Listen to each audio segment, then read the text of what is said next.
What do you think is the opposite of love? Some will say hate, others will answer apathy or indifference. A few might suggest control or even death. But look closer. None of these are truly the opposite of love.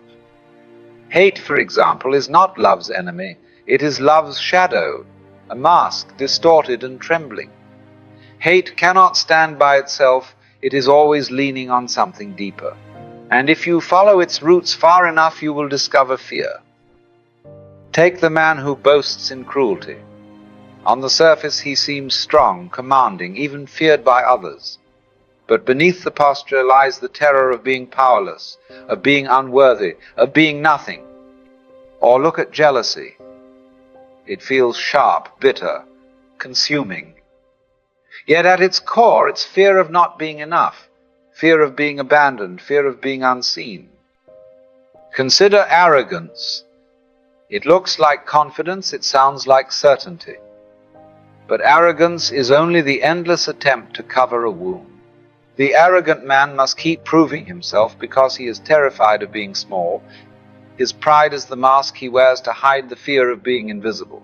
And think of the ignorant person who insists on always being right, who argues endlessly and refuses to listen.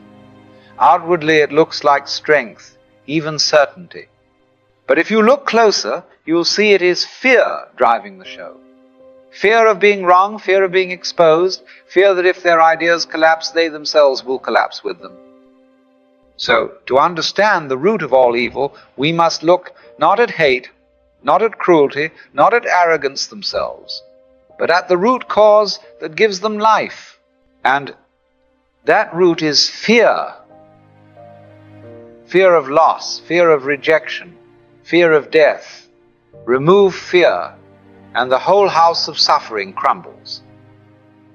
If you look closely at human behavior, you'll see how much of it is quietly driven by the ego.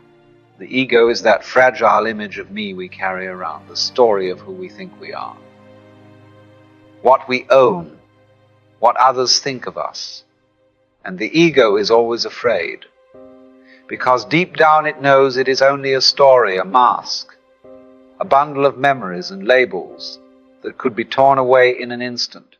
So people cling to possessions, not because the objects matter so much, but because losing them feels like losing a piece of themselves. They chase recognition and status, not only for joy, but because the ego cannot bear to be unseen. This is why human beings lash out, grasp, dominate, and defend. Not because they are evil at their core, but because their ego is terrified of disappearing. And when you see this, you stop taking people's behavior so personally. You begin to understand that the cruelty, the stubbornness, the arrogance you encounter are really desperate attempts to protect a fragile sense of self. And suddenly, instead of seeing an enemy, you see a frightened child hiding behind a mask.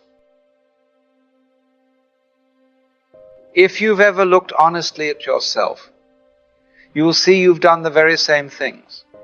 We've all lied, defended, attacked, or withdrawn, not out of love, but out of fear that the ego might shatter. And when you notice the same fear alive in yourself, the walls start to crack.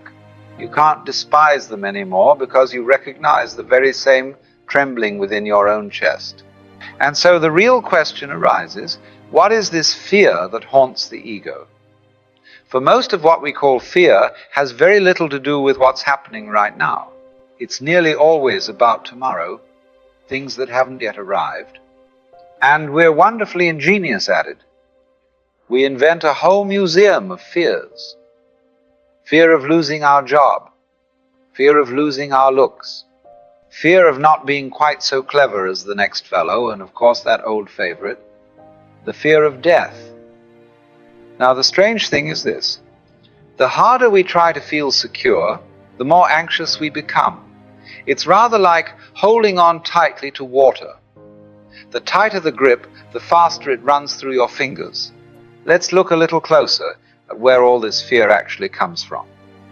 Because fear, you see, is always the companion of attachment. The moment you cling to something, a person, a position, a possession, you also begin to worry that it might slip away. You fall in love, and immediately, in the very same package, comes the fear of loss. She may leave you, he may betray you, or someone more dazzling may come along. It's part of the deal. And yet, if you pause for a moment, you realize you were perfectly all right before this person arrived. You lived, you breathed, you laughed, and you'll do so again. The same goes for our endless parade of what-ifs. What if I lose my job? What if the bank collapses? What if I make a fool of myself? 1,000 worries marching one after the other, and most of them never happen. Yesterday, you carried them too, and yet here you are, still in one piece. Human beings, after all, are astonishingly adaptable. We can live in deserts, jungles, or frozen poles. We can adjust to almost anything. So the curious truth is, fear isn't really about events. It's about our resistance to change. Our desperate hope that life should remain exactly as it is, and that is the one thing life never does. Now, of course, the grandest fear of all is that something utterly catastrophic will happen. The world will fall apart, society will collapse, the sky will come tumbling down. People have been prophesying that sort of thing for thousands of years, and one day they'll be right. But let's consider it. Suppose the world really does end tomorrow. Where will you be? Not sitting on some lonely rock, watching it all go up in smoke while you're left to sweep up the mess. No, you'll be ending along with it, curtain down, lights out, and no one left in the audience to complain about the show. You see, the idea of catastrophe frightens us only because we imagine we'll be left out of it, abandoned somehow by existence itself. But life has never worked that way. You arrived with it, you've been carried along with it, and when it goes, you'll go too. The real ending that haunts us isn't the end of the world at all, but the end of our little mental stage, that busy chatterbox we call the mind. For the mind is terribly afraid of being seen through, because when awareness shines, its tricks dissolve, and that feels like death. But the joke is this: when the mind falls silent, it isn't your end at all. It's like waking from a dream you mistook for reality, and finding you were safe in bed the whole time. Now, here's a peculiar game we play with ourselves, and it has everything to do with words, for the word is never the thing. You can say fire 1,000 times and never get burned. You can drink the word water until your tongue dries out.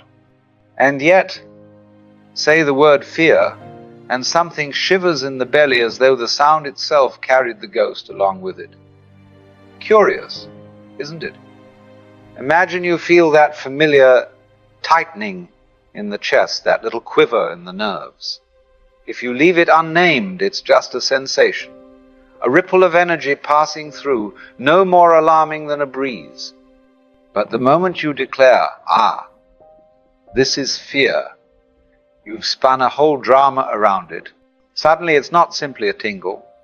It's the fear of failure, the fear of rejection, the fear of tomorrow. You see, we live in a world of symbols, words, labels, descriptions, and we confuse them for reality. The map, as they say, is not the territory. So the real question is, can you feel without naming? Can you let the body tremble a little without immediately writing a story about it? For in that pause lies the secret.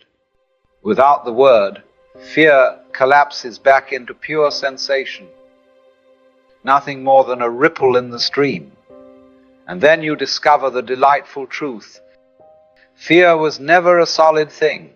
It was only a word chasing its own tail. Now you may notice, the harder you struggle with fear, the stronger it grows.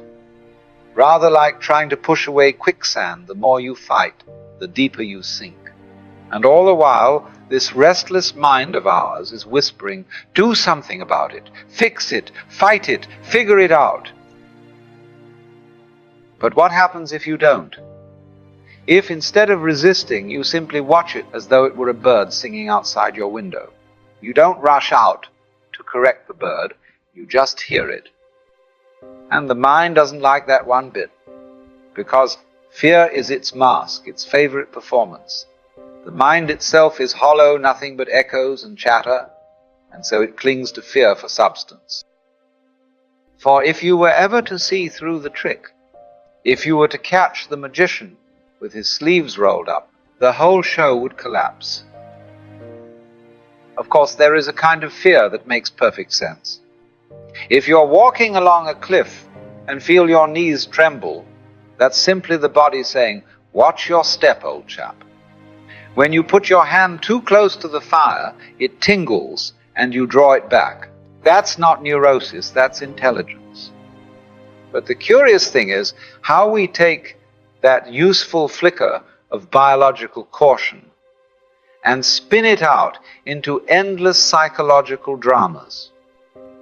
You feel a flutter in the stomach, and instead of leaving it alone, the mind rushes in with its commentary. This is fear. What if I fail? What if she leaves me? What if tomorrow brings ruin? And the poor body, which only meant to give you a gentle nudge, now finds itself dragged onto a stage where the play never ends. So you see, there's a vast difference between fear that belongs to the organism and fear that belongs to the imagination. One lasts a moment and passes.